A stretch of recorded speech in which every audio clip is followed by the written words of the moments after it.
Hello everyone, कैसे हैं आप सभी लोग। उम्मीद करती हूँ कि बहुत बढ़िया होंगे। इस वाले सेशन में हम 15 दिसंबर के इंडियन एक्सप्रेस और द हिंदू के इम्पॉर्टेंट आर्टिकल्स को एनालाइज करेंगे।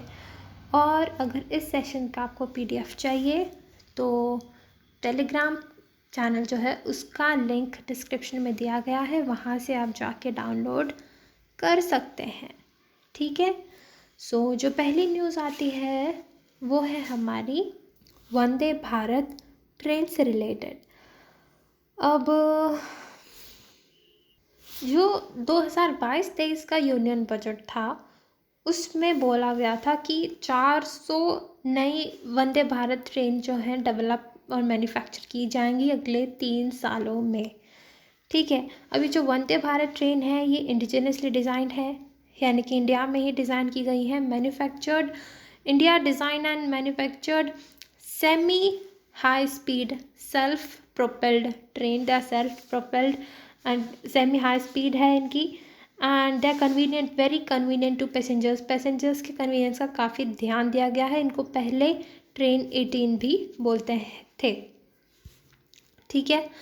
और फीचर्स की बात करें तो it has an intelligent braking system, better acceleration है, डिसेलरेशन है, ये सबका काफ़ी बेटर है। ऑटोमेटिक डोर्स हैं, GPS based audio visual passenger information system है, ऑन बोर्ड हॉटस्पॉट वाईफाई भी है, कंफर्टेबल सीटिंग है, डुअल मोड लाइटिंग है, यानी कि diffuse for general illumination and personal for every seat. हर सीट के लिए अलग अलग लाइटिंग भी है और जनरल इल्यूमिनेशन के लिए भी लाइटिंग का प्रबंध है इसमें। उसके अलावा एसी कोचेज़ हैं, एयर कंडीशन कोचेज़ हैं, दिव्यांग फ्रेंडली फैसिलिटीज़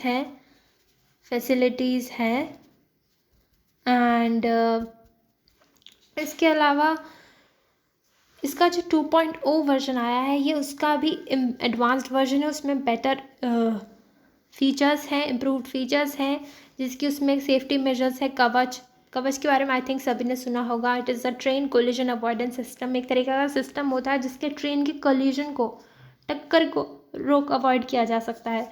इसमें एयर प्योरीफिकेशन सिस्टम भी होगा। इस तरह से कुछ इम्प्रूव्ड फीचर्स होंगे। अब ये न्यूज़ में क्यों रहा? ये न्यूज़ में इसलिए रहा because the railways is to launch Vande Bharat express between Delhi and Ayodhya. Delhi Ayodhya के बीच में वंदे भारत ट्रेन जो है स्टार्ट होनी है, तो इस वजह से ये न्यूज़ में रहा है अभी, तो ये हमें याद कर लेना है। नेक्स्ट आता है शाही ईदगाह मॉस्क। अब अभी जो शाही ईदगाह मॉस्क वाला जो इश्यू है इसमें ये बात की जा रही है कि यहाँ पे जो है कृष्ण भगवान जी का जन्म स्थान है। यहाँ पे जो मंदिर था उसको तोड़कर ये मॉस्क बनाई गई थी, तो उसी से रिलेटेड जो पटिशन गई थी कोर्ट में कि भाई वहाँ का जो है इंस्पेक्शन होना चाहिए, तो उस वाली एप्लीकेशन को अलाउ किया गया है इलाहाबाद हाई कोर्ट में। The Allahabad high court allowed an application seeking appointment of a court commission to inspect the Shahi Idgah mosque. एक कोर्ट कमीशन बिठाई जाएगी जो कि इंस्पेक्ट करेगी शाही ईदगाह मॉस्क को, which sits next to the Krishna Janmabhoomi temple in Mathura. The order comes at a time when the archaeological survey of India is already conducting a scientific survey of the Gyanvapi mosque. Gyanvapi जो mosque है वहाँ पे भी कुछ इस तरीके का कॉन्फ्लिक्ट है और वहाँ पे already archaeological survey of India का साइंटिफिक सर्वे हुआ है। ठीक है। अब ये पटिशन फाइल की गई थी on behalf of Hindu deity भगवान श्री कृष्ण विराजमान एंड 7 अदर्स, जिन्होंने ये बोला था अपने ओरिजिनल सूट में जो कि ऑलरेडी कोर्ट में पेंडिंग है। They have claimed that the mosque was built over Krishna Janmabhoomi birth place land on the orders of Mughal emperor Aurangzeb in 1670। 1670 में वहाँ पे मंदिर को तोड़कर मस्जिद बनाई गई थी, ये ऐसा बोला जा रहा है।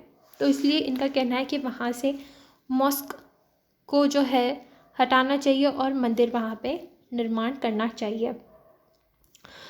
जो प्लेंटिव्स हैं उनका कहना है कि वहाँ पे बहुत सारे साइंस हैं जो कि दर्शाते हैं कि ये पहले हिंदू मंदिर हुआ करता था, जैसे कि कलश है और जो मंदिर का टॉप है वहाँ पे एक पिनिकल का होना, and pillar located above the main gate of the property has a lotus shaped top. इसके अलावा image of Sheshnag etched on the wall and at the base of the pillar there are Hindu religious symbols and engravings.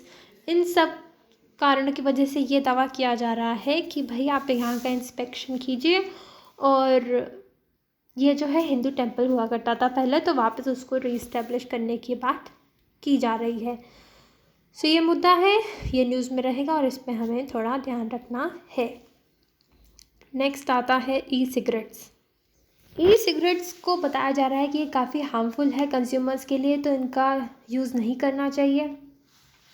E cigarettes as consumer products are not shown to be effective for quitting tobacco use at the population level। और इससे कोई help भी नहीं मिलती tobacco को quit करने में। Instead, alarming evidence has emerged on adverse population health effects। ये WHO ने कहा है, वर्ल्ड हेल्थ ऑर्गेनाइजेशन ने कहा है ये बात कि इसके इम्पैक्ट्स अच्छे नहीं है पॉपुलेशन की हेल्थ की बात करें तो।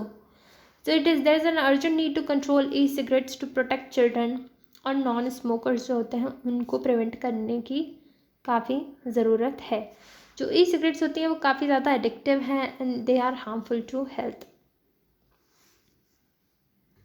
इसमें यह बोला जा रहा है कि इससे कुछ टॉक्सिक सब्सटेंसेस जनरेट होते हैं and some of which are also known to cause cancer और increase the risk of heart and lung disorders. Cancer और हार्ट लंग डिसऑर्डर वगैरह हो सकता है इनसे। It can also affect the brain development and lead to learning disorders for young people and it can adversely affect the development of fetus in the pregnant women. So इसके इतने ज़्यादा जो है हार्मफुल इफ़ेक्ट्स हो सकते हैं। And इतना ही नहीं, सिर्फ जो स्मोक कर रहा है, जो ई सिगरेट्स को यूज़ कर रहा है, उतना ही नहीं उसके आसपास के जो लोग होंगे उन पे भी उसका असर सही नहीं है। Exposure to emissions from e cigarettes also poses risk to बायस्टैंडर्स।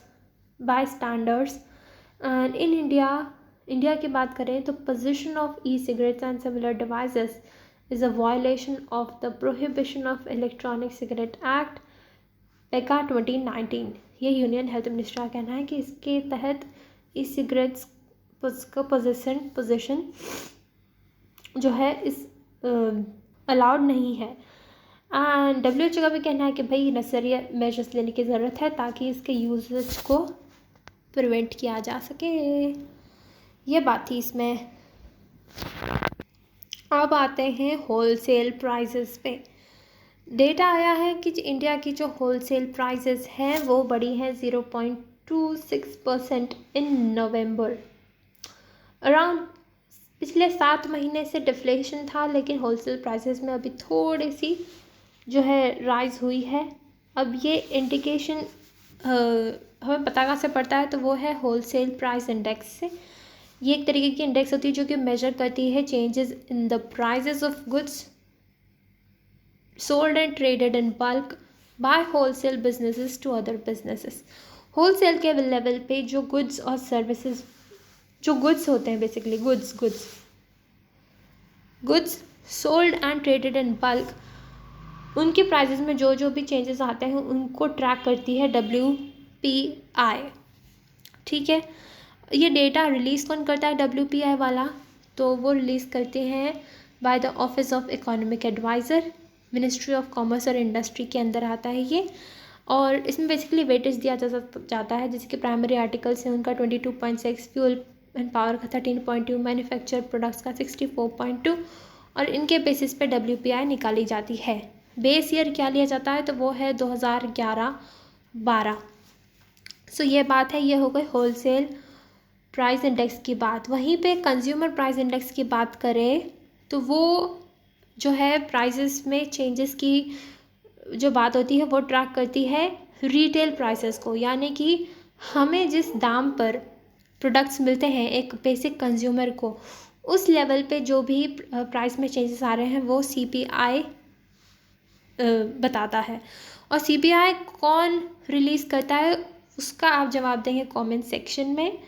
और WPI मैंने बता ही दिया, it is release by the office of economic adviser. ठीक है, सो ये बात थी इसमें। तो आज के लिए इतना ही था। I hope this session helps you. Thank you so much. Have a nice day.